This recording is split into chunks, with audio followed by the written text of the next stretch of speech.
বিসমিল্লাহির রহমানির রহিম। আসসালামু আলাইকুম। প্রিয় দর্শক শ্রোতা ভাই বোনেরা, আপনারা যে যেখান থেকে আমার এই ভিডিওটি দেখছেন, সবাইকে আমার আন্তরিক শ্রদ্ধা এবং ভালোবাসা রইল। অন্যান্য জাতি ধর্মের ভাই বোনদেরকে আমার আদাব নমস্কার জানাই। প্রিয় দর্শক, ভারত বনাম পাকিস্তান সামরিক শক্তি তুলনা। 22 এপ্রিলের পহেলগাঁও হামলার পর উত্তেজনা চরমে। 22 এপ্রিল জম্মু কাশ্মীরের পহেলগাঁওতে ঘটে যাওয়া জঙ্গি হামলার পর ভারত ও পাকিস্তানের কূটনৈতিক সম্পর্ক আবারও তলানিতে ঠেকেছে। এই হামলার প্রতিক্রিয়া ভারত একের পর এক কঠোর সিদ্ধান্ত নিচ্ছে। সবচেয়ে তাৎপর্যপূর্ণ সিদ্ধান্ত হল 1960 সালের ঐতিহাসিক সিন্ধু জল চুক্তি বাতিলের উদ্যোগ।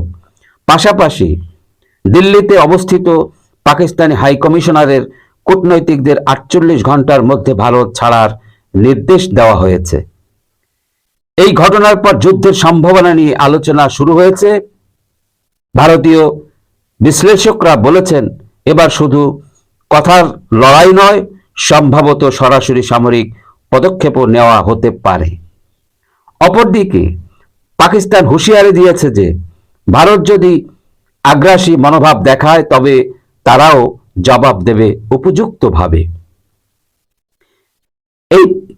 এই প্রেক্ষাপটে গ্লোবাল ফায়ার পাওয়ার 2025-এর তথ্য সামনে এসেছে, যেখানে 145টি দেশের সামরিক শক্তির তুলনামূলক তালিকায় ভারত রয়েছে 4র্থ স্থানে এবং পাকিস্তান রয়েছে 12তম স্থানে। কেন এই ব্যবধান? এবার তা খতিয়ে দেখা যাক। স্থল সেনাবাহিনী, ভারতীয় ভূমি শক্তির আধিপত্য।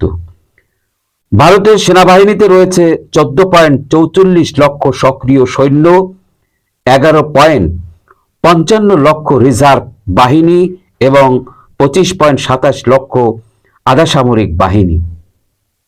এই বিপুল জনবল এবং আধুনিক যুদ্ধযন্ত্র মিলিয়ে ভারতের স্থল বাহিনী এক কথায় ভয়ঙ্কর শক্তিশালী। ভারতের কাছে রয়েছে 4201টি ট্যাঙ্ক, যার মধ্যে অর্জুন ও রাশিয়ান প্রযুক্তির উন্নত সংস্করণ T-90 ভীষ্ম উল্লেখযোগ্য। এছাড়াও রয়েছে Pinaka rocket system, BrahMos supersonic missile, howitzer কামান এবং বোফোর্স গান।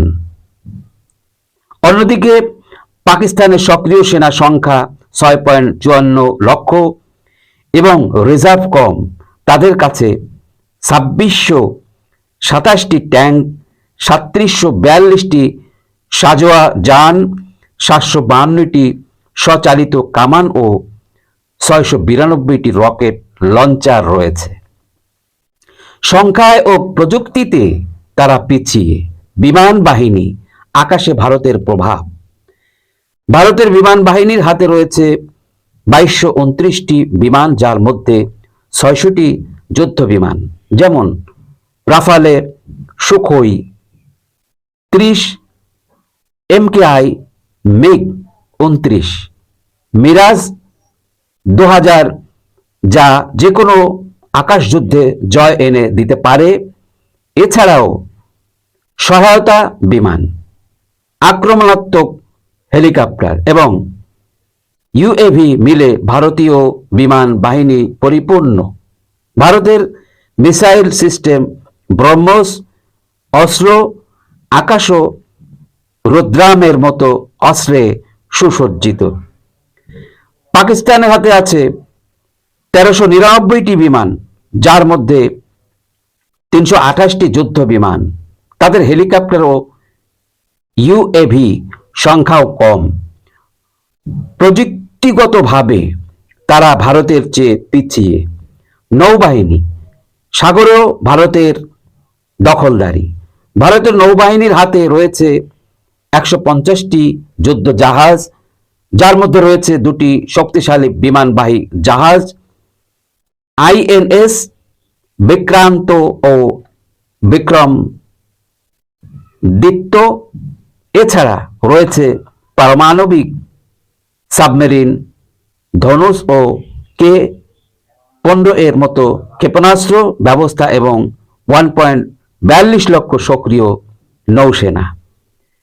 পাকিস্তানের নৌবাহিনীর হাতে রয়েছে 114টি জাহাজ, 8টি সাবমেরিন ও 9টি ফ্রিগেট, কিন্তু পরিসর, ক্ষেপণাস্ত্র শক্তি এবং নিউক্লিয়ার সক্ষমতায় তারা ভারতের কাছাকাছিও নয়। প্রতিরক্ষা প্রস্তুতি, আত্মনির্ভর ভারতের লক্ষ্য। ভারত কেবল বাহ্যিক শক্তি নয়, অভ্যন্তরীণ প্রতিরক্ষা উৎপাদন ও গবেষণাও বিপুল বিনিয়োগ করছে। স্যাটেলাইট নির্ভর নজরদারি, সাইবার প্রতিরক্ষা এবং মহাকাশ ভিত্তিক মিলিটারি সক্ষমতা প্রতিনিয়ত তারতকে আরো শক্তিশালী করে তুলেছে। যেখানে পাকিস্তান এখনো বিদেশি সাহায্য নির্ভর। সার্বিকভাবে প্রযুক্তি, প্রশিক্ষণ, পরিকাঠামো ও কৌশলে ভারত পাকিস্তানের তুলনায় কয়েক গুণ এগিয়ে। যদি যুদ্ধ বেঁধেই যায় তাহলে পরিস্থিতি কোন দিকে মোড় নেবে তা আন্দাজ করা কঠিন নয়। দেখা যাক আগামীর পরিস্থিতি কোন দিকে গিয়ে দাঁড়ায়। দেখার অপেক্ষায় ভিডিওটি বেশি বেশি দেখুন, লাইক, কমেন্ট, শেয়ার করুন, চ্যানেলটি সাবস্ক্রাইব করুন। এই আশা রেখে বিদায় নিচ্ছি। আল্লাহ হাফেজ। আসসালামু আলাইকুম।